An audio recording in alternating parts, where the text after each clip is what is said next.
कानूनी दाव पेच और शादी के बाद के खर्चों को लेकर अक्सर पति पत्नी में ठन जाती है। लेकिन कर्नाटक हाईकोर्ट ने एक ऐसा बड़ा ऐतिहासिक फैसला सुनाया है जिसने सिर्फ जेंडर यानी महिला होने के आधार पर मिलने वाले गुजारा भत्ते की पारंपरिक धारणा को पूरी तरह से बदल कर रख दिया है। जी हाँ, हाईकोर्ट ने साफ लफ्जों में व्यवस्था दी है कि अगर पत्नी अपने पति से ज्यादा कमाती है और उस पर बच्चों जैसी कोई बड़ी जिम्मेदारी नहीं है तो वह पति से अंतरिम गुजारा भत्ता पाने की हकदार बिल्कुल नहीं है। अदालत ने मैसूर की एक निचली अदालत के उस आदेश को पूरी तरह खारिज कर दिया जिसमें पति को अपनी पत्नी को हर महीने 20,000 रुपए देने का फरमान सुनाया गया था। कच्ची और जमीनी हकीकत पर आए तो यह पूरा कानूनी मामला साल 2024 में हुई एक शादी से जुड़ा है, जहां शादी के महज 2 महीने बाद ही पति पत्नी के रास्ते अलग हो गए थे। इसके बाद पत्नी ने घरेलू हिंसा अधिनियम डोमेस्टिक वायलेंस एक्ट के तहत कोर्ट का दरवाजा खटखटाया और अपने भरण पोषण के लिए हर महीने 1,13,000 से ज्यादा रुपए के अंतरिम भत्ते की मांग की, जिस पर निचली अदालत ने पति को 20,000 रुपए महीना देने का आदेश दिया था। लेकिन जब यह मामला हाईकोर्ट पहुंचा तो असली कागजी गणित सामने आया।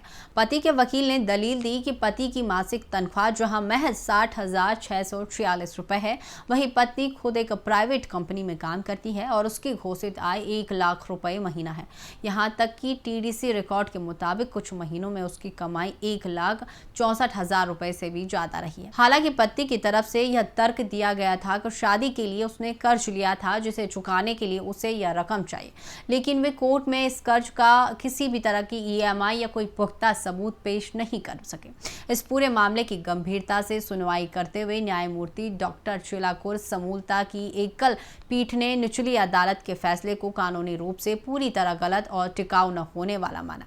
हाईकोर्ट ने बेहद कड़ा रुख अपनाते हुए टिप्पणी की कि सिर्फ इसलिए कि एक महिला या पत्नी ने घरेलू हिंसा एक्ट, हिंदू दत्त ग्रहण और भरण पोषण अधिनियम या सीआरपीसी के तहत अर्जी दाखिल कर दी है, अदालतें आंख मूंद कर तुरंत गुजारा भत्ता नहीं बांध सकती। जज साहब ने दो टूक कहा कि अदालतों को इस पारंपरिक सोच से बाहर निकलना होगा कि एक महिला को हमेशा पुरुष के सहारे की जरूरत होती है या पत्नी का यह अनिवार्य कर्तव्य है कि वह पत्नी का खर्चा उठाए, भले ही वह खुद उससे कम कमाता हो। कोर्ट ने साफ किया कि गुजारा भत्ता चाहे वह अंतरिम हो या अंतिम, केवल उसी सूरत में दिया जाना चाहिए जब यह साबित हो जाए कि पत्नी के पास पति के जीवन स्तर के हिसाब से खुद को संभालने का कोई स्वतंत्र वित्तीय जरिया नहीं। फिलहाल हाईकोर्ट ने इस 20,000 के अंतरिम आदेश को रद्द करते हुए पति को बड़ी राहत दी है।